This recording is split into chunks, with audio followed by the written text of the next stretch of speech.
call the zoning hearing board, City of Erie, Pennsylvania, July 12th, 2022, to session. Will we rise by pledge allegiance? Pledge allegiance to the flag of the United States of America and to the republic for which it stands, one nation, under God, indivisible, with liberty and justice for all.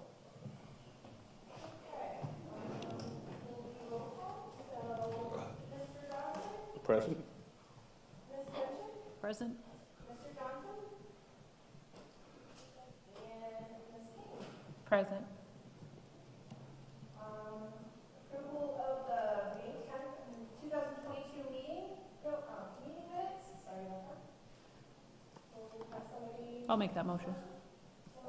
Before we go down that road, I just want to recall who all was present at that meeting. Selena, you weren't present at the May meeting, were you? Correct. Okay, so only two can vote, one would abstain. Okay. Thank you for clarifying. So Laura makes the motion. Ed, you would have Second. the second. Thank you. All in favor? Aye. Thank you. Motion is passed. Next, we have the resignation of PJ Manella. Do I have a motion to accept? Amy, I'll make the motion to accept PJ's resignation. Laura? And a second? I'll second. All in favor? Aye. Okay, motion is carried. Do you want to elect new officers? We kind of missed some of your conversation earlier. So I Yeah. believe there's one, the vacancy that we'd be looking to fill today would be that of vice chair. So if there's a motion for Yes. Yes. I'd like to make a motion to nominate Laura Gunshin for vice chair. And Ed, if you'd second. Second. all in favor? Aye. Perfect, thank you.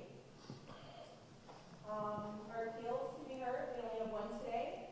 It would be appeal number 12273 by Scott Ettinger concerning property located at 316 East 21st Street. Index number 18-5013-217 in an RLB limited residential limited business zoning district. The appellant is requesting a use variance for a personal self-storage facility. Per section 204-14 of the city zoning ordinance, personal self-storage facility is not a permitted use in an RLB traditional residential limited business zoning district. You guys may proceed. And if you could please state your name and your address for our court reporter. Hello, everybody. My name's Scott Enninger, and me and my sons own the building on 316 East 21st Street. We need each person, please, plus address. What was that? Your address. 1124 East 3rd Street. Can you spell your name, please? Scott Enninger. Scott Enninger. Edinger. Yep, Edinger. I'm Scott Ettinger Jr. My address is 28 Horton Street, Erie, PA. Matthew Ettinger, 28 Horton Street. I'd like to swear you in.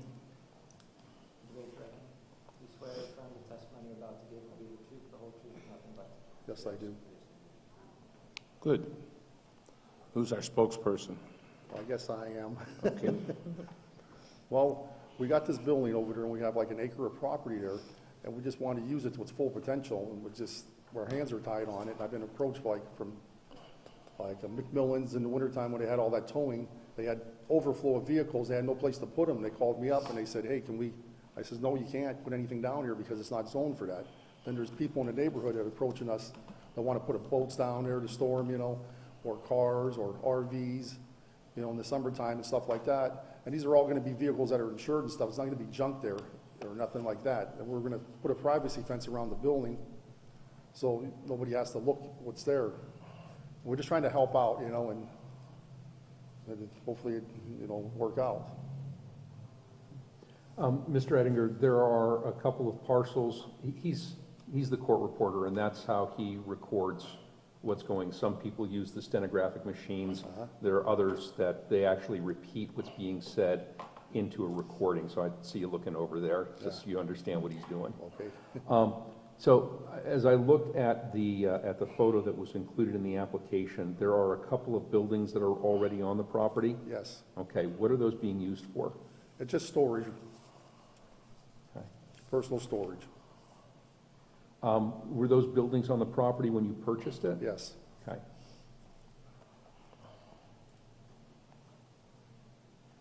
How long have you owned it? 5 years, going on 5. A little over 4. And what was on the property before you purchased it? It was just a lot of grass and weeds, and there was really nothing there, you know, just you taken care of. Okay. Was it zoned RLB when you purchased it? Yes. Okay. Discretion. And at one time, it was related to Garfield School? Pardon me? At one point, it was relative to Garfield School? Yes. Okay. I'll let you know, the map is over here, I'm having a hard time getting it on that screen, just so you know. Okay. There's no school or anything around The there. property's all fenced in too. It's nice. The storage that you're talking about, are you talking about putting up a building there? Or are you going to do outdoor storage? Outdoor storage, and maybe later down the line, add something. It's kind of up in the air, just taking one step at a time. What were your intentions when you purchased the property?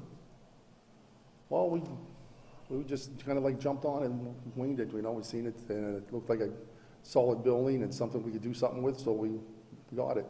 And we're just, me and my sons here, we're just fixing it up, and we're just gonna go one day at a time, and it's, you know, it's all about money. So it's a slow process for us.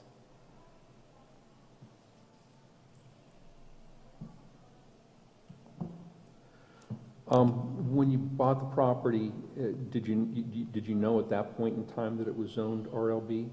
No. Okay. Did you inquire as to what the zoning was? No, not really, because it just winged it, we just, Did you have an attorney when you bought the property? yes, we did. Okay, and who was that? That was Knox, what was his name, Jeremy? Jeremy from Knox Law Firm. Okay. Jerry Wegley? Jeremy, I'm not sure his last name. Is that Jeremy Toman or Tolman? Jerry Wegley? Tolman. Yeah. Toman, okay.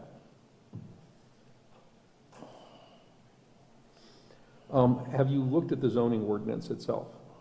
Yeah, Okay, and do you understand what uses are permitted in an RLB district? yes. Have you attempted to, or considered developing the property in any way that is allowed or permitted under those RLB requirements? Well, like I said, it's just about money, you know, so we're just doing one thing at a time and just trying to, what we can do, we're gonna try to do, you know. And there's, like I said, there's something on that paper, the zoning, it says something about parking lots there. It's on there, a list of things you can do, and I don't understand that. It's up in the right corner, right top on the paper, the things you can do with the building. Are you looking at Yeah, this? yeah, it's right on the, it's on the right side. You guys like to see it? And I was wondering if anybody could clarify that, what's that? Let's take a look at the definitions.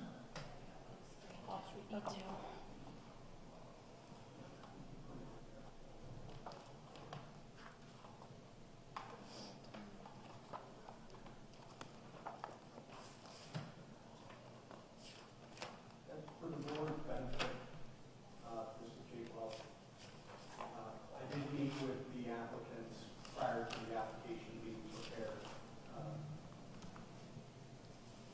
and did review the list of uses that are permitted in RLP. Yeah. They indicated at that time that, you know, they had received, basically what he said, they've received interest for the use of the property for what they're now applying for. It was previously owned by the school district, and it was actually their food production facility for the school district. So that's what the previous use of the property was. Yes, it And was. that use predated the zoning of that property as RLB, I'm assuming? I would say yes. Okay.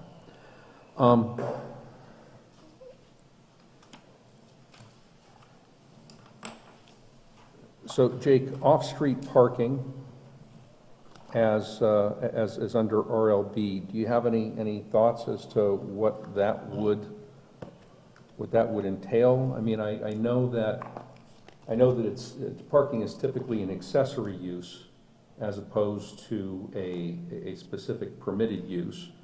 So what are the thoughts there? Well, off-street parking as a principal use is generally intended for,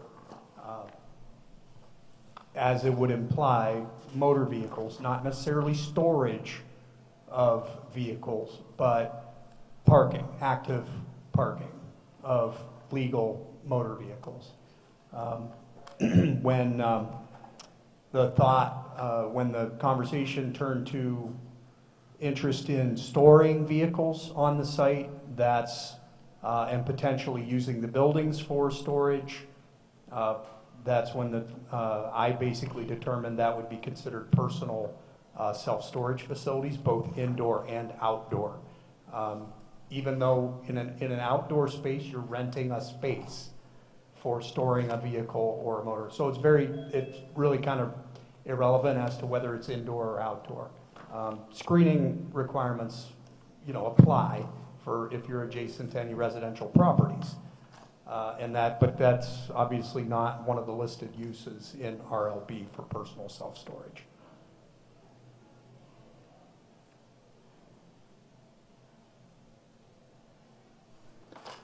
So in terms of parking, Mr. Ettinger, if I have a vehicle and I store it at your property, Yes, I mean, am I able to go on and drive it out? yes, you'd be able to, yeah. I wouldn't need you No. to, okay. So everybody who has something stored there is then going to have access to the property? Yes, they would have access. And I'd probably put cameras up and keep an eye on things. And they're gonna have to have insurance on their stuff, because there's gonna be no junk there,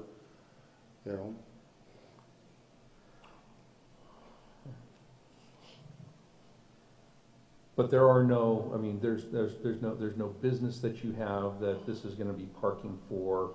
The parking, really, if we considered it parking, the parking would be the business. Well, this personal self-storage would wanna, with boats or Winnebagos or whatever, if somebody needs to put something and they want access to the lake or to store something, they have no place to put it, Oh, I understand what you're talking about in terms of storage. I'm trying to get to the question of whether this would, under any reasonable interpretation, be considered off-street parking as opposed to self-storage. No. Okay, you concede that it really is just self-storage. Yeah.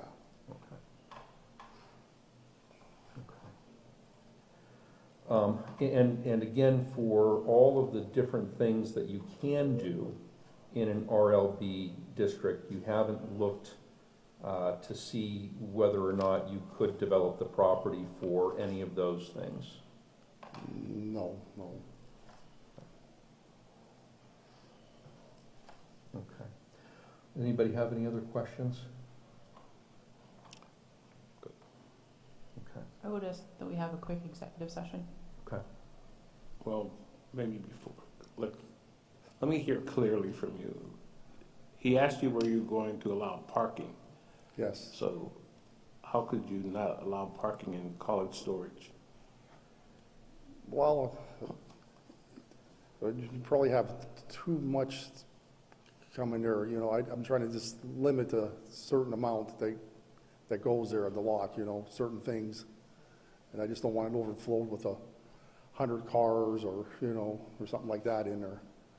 So I'm trying to, we want some boats in there, and some Winnebagos, things that people are gonna use, go down to the lake and whatever, camping, and they have no place to put it.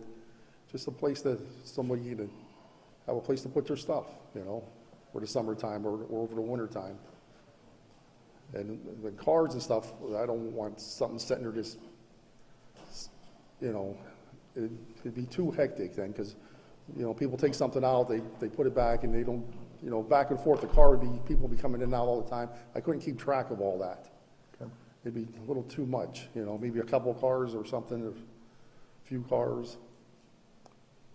Okay, so what I thought I heard him ask you were, did they have the ability to enter the property on their own, or will they Yes, they would require have- yeah, that you they- will be the only one? They'd to have the let them in ability and to out? enter on their own.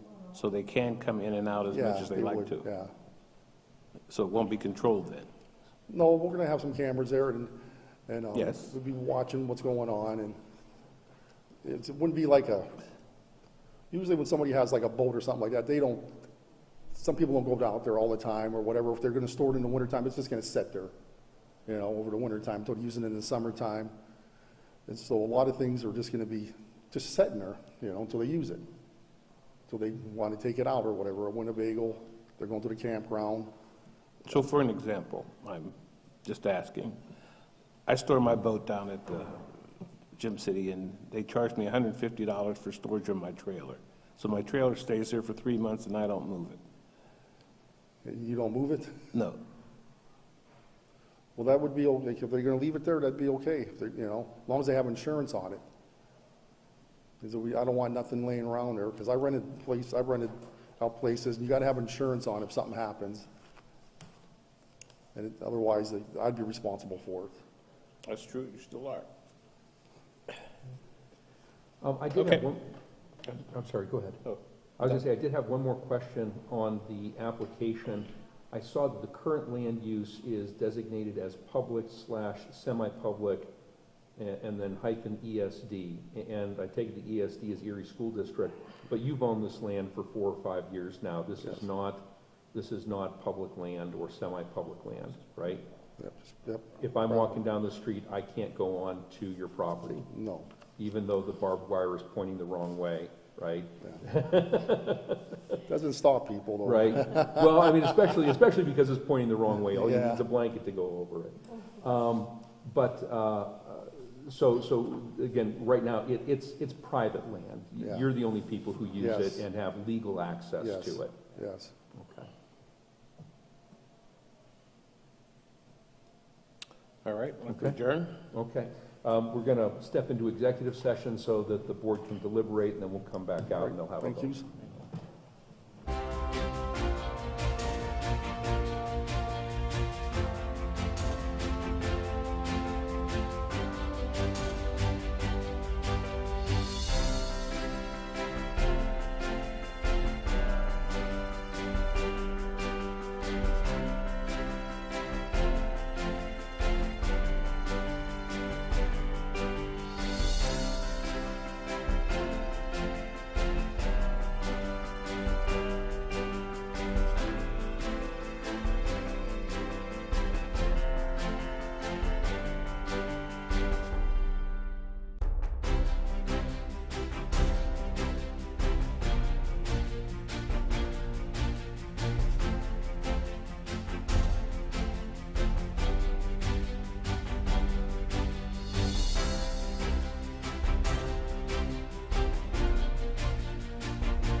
I'd like to declare the zoning hearing board back in session.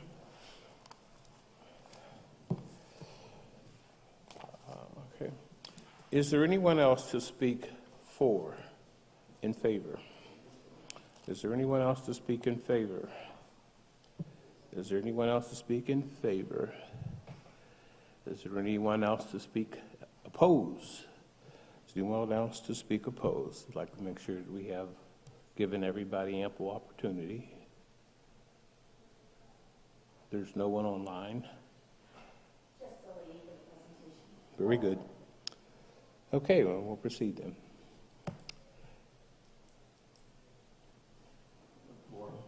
Oh. Okay.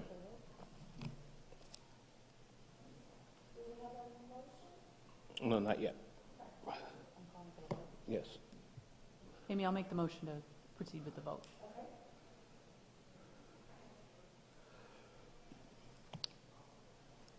Okay, so on the appeal number 12273, the requested variance, how does the board vote, and if you do a roll call? Okay. Mr. Dawson? I'm opposed. Ms. Genshin? I'm also opposed. Ms. King? No. Motion is denied. So, Mr. Editor, just to give you a quick rundown on it, when the zoning hearing board considers a use variance, which is what you're seeking here, there are a number of criteria that the municipal planning code, that the zoning ordinance, and ultimately the courts of the Commonwealth say we have to take into consideration. The first one is an easy one. The question is whether or not the use is permitted in the particular zoning district. And here, the use that you're seeking is not permitted in your zoning district, which is why this is a use variance. The second question is whether or not there are any unique physical characteristics of the property that would limit its use in accordance with those uses that are permitted in an RLB. And the answer is no. There's nothing unique about the size or configuration of the property that means that you couldn't use it for any of the 20 or so permitted uses under RLB. The next question is whether or not there is any hardship that is imposed by denying the variance that is not what we call, what the courts call self-inflicted, okay? So if there is a situation where you bought a piece of property and the zoning changed, okay, before you developed the property, that might be a hardship. If there was something unique about the neighborhood itself that would prevent you from developing the property in accordance with the RLB rules, that would be the type of thing that we would consider there. The other question is whether the use variance sought would alter the essential character of the neighborhood.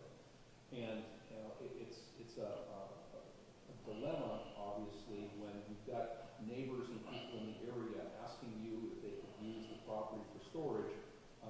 You would think that, well, okay, the neighbors want this, but as a practical matter, putting that type of a space in the middle of a residential neighborhood, even with the fencing and screening and things like that, it would alter the essential character of the neighborhood. And whether there was any lesser variance, or if this was the smallest or least variance that could be granted. And again, you've indicated that you really haven't looked at or tried to develop the property in accordance with RLB and found that you were not able to do so. So the variance that you're seeking is pretty great, all things considered. And that's really, those are the things, the criteria that the zoning hearing board has to consider. The zoning hearing board doesn't make the zoning map. City council does that. All we have is the zoning ordinance that we have to interpret and apply. And we've got to apply based on these criteria. So that was the reason why the board had voted to deny you the requested variance. What happened? I saw there was a privacy fence around the building. We'd be able to see what was in there. It's not a question of eyesore, it's a question of whether, again, it changes the essential character of the neighborhood. It's a residential neighborhood. You're not talking about putting in a mom and pop grocery or something that might enhance it. You're talking about a place where people are going to park vehicles for months and months and months at a time. And again, I understand what you're saying with the privacy fence. It wouldn't necessarily be an eyesore, but that's only one of the factors, and in this instance, probably not the biggest one. Just even if we check that box in your favor for one, you've got all the other ones that are against you in that regard. Right? It wouldn't have been a jump thing here either. You look at vehicles that are insured and stuff. So mess. Well, thank you. All right. Thank you. You're welcome to leave, or if you'd like to stay for the presentation. Thanks for everything. Yep.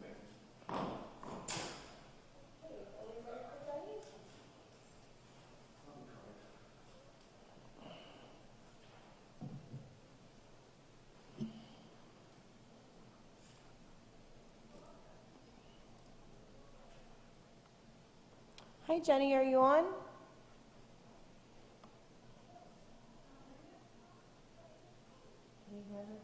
No. Yeah, there you go. We can hear you now. Thank you, Jenny. Great, thank you for giving me a couple of minutes of public comment to speak, particularly given that it isn't on a specific agenda item that you had today. And I apologize for any specific complications of me having to join remotely. Thanks to your patience there.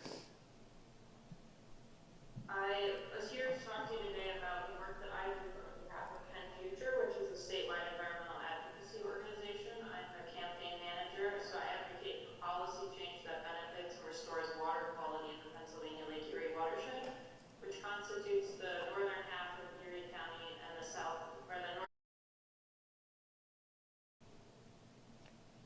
I'm speaking on one particular recommendation that we have in what is called the Our Water, Our Future Common Agenda for Protecting Pennsylvania's Lake Erie watershed, which contains 54 different policy and community-based recommendations at municipal, county, and state levels, and there's some additional federal recommendations at the end.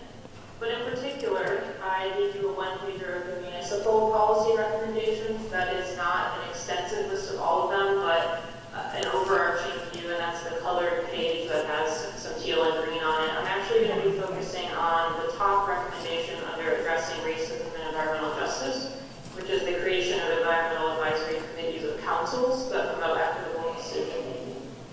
So feel free to utilize that one pager for additional reference, but I won't be focusing on it after this. Hey, Jenny. I also gave a handout, assuming you have them. Oh, Jenny, no, I was going to say we didn't get a chance to get those going since we were having some technical difficulty, but I did give you the ability to share your screen if you'd like to. If you happen to have those. I don't see it anywhere on here that I can. Okay, give me one more second. I don't think, Okay, I promoted you to a panelist, and you should be able to do that.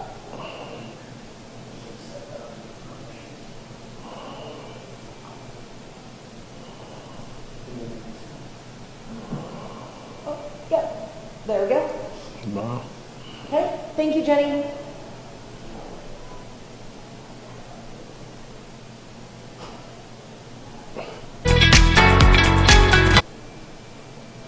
I'm sorry, but I can't read that.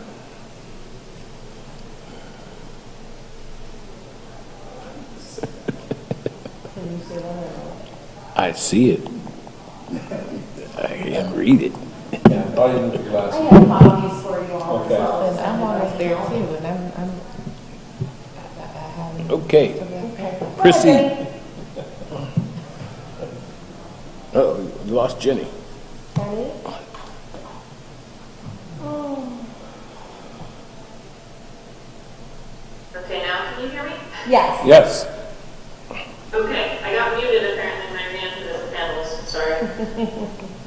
So I've been working with a group of about 8 other volunteers who've been researching environmental advisory councils across the Commonwealth, consulting a bunch of different resources from other third-class cities that have these bodies, and making recommendations to the mayor and city council for the formation of an EAC for the city. And this one pager just goes through what an environmental advisory council is, and I'll just focus in on the fact that municipalities have been able to form these bodies since 1973 via ordinance. They're advisory in nature only, so they are not a voting body like yourself, but they focus on a number of environmental conservation and sustainability initiatives. And I have 140 on this sheet here, but that's actually been upgraded to about 150 that are currently operating at the municipal level in the Commonwealth. None that are yet fully operational in the Northwest region, however. And the goal in creating an EAC, there are several here, several benefits, would be to increase capacity for the city to implement a whole number of objectives and goals it has around the environment, and to help Erie lead into a sustainable future has been identified by several sign-on initiatives the mayor has done around climate change and the environment. It's low cost, and EACs can do their own fundraising, have their own operational budget. There's a duplication of effort that's hopefully not going to happen when an EAC is around, because it can collaborate with a whole slew of other entities working on similar projects. So part of the recent discussion in Erie is the investment playbook from Bruce Katz, which also has a number of initiatives relevant to climate, energy, and the environment. So an EAC would just add to capacity to help implement that playbook in particular. And the reason I'm reaching out to all of you today is our group created a roadmap that we provided to the mayor and city council, as I've said, of all the steps that ideally would happen for a successful EAC. So not just the creation of one of these bodies, but also a well-functioning group with expertise. And right now we're on stage 2, which is to go to other key authorities, boards, and commissions to talk about what EACs are, because they're advisory in nature. They function best when they can operate in collaboration with a lot of existing authorities, boards, commissions, as well as staff and elected officials. So I could easily see a situation where if an EAC is functioning as a think tank of sorts, if there was a particular zoning variance that was presented to you and you had questions about what the impact might be on natural resources, energy, and the environment, you may consult an EAC on a project before making a determination. That's just an easy collaborative effort I could see. So the other reason I'm reaching out to you is that I'm presenting to City Council about the formation of an EAC on August 3rd, and then I'll meet with the city's department heads with leadership from the mayor in mid-August, which are steps 3 and 4 on this graphic here. Step 5, if needed, depending on the extent, would be to start a public education campaign and get sign-on approval from a number of different entities. A demonstration of support from existing authorities, boards, and commissions would be essential in helping to get an EAC ultimately created. So depending upon what you're comfortable with, I may come back to you and ask for some demonstration of support if you'd be willing to do so. So with that in mind, I think that's all that I had. I apologize for taking up enough of your time just in getting the logistics of this worked out. But I don't know if you typically ask any questions after public comment or whatnot, but I'm happy to stay on to address any of those if needed. I think we're good, Jenny. Thank you so much for your time and your presentation. I'd like Jenny's contact information just Absolutely. for some other entities that I'm going to on forward boards and all of her authorities, stuff please. over Thank to you right after the meeting. Yeah. Okay. Thanks. My contact information will be on the bottom of that colored one-pager that you did not get to see, but it will be featured on one of the handouts too. Do you have that? Yeah, she sent me all the copies earlier, so. Okay, thank you, Jenny. I appreciate it. We'll talk soon. Thank you again, and Amy, thanks for your support in getting this set up. Thank you. Ready to adjourn? And we are adjourned. Okay. Thank you.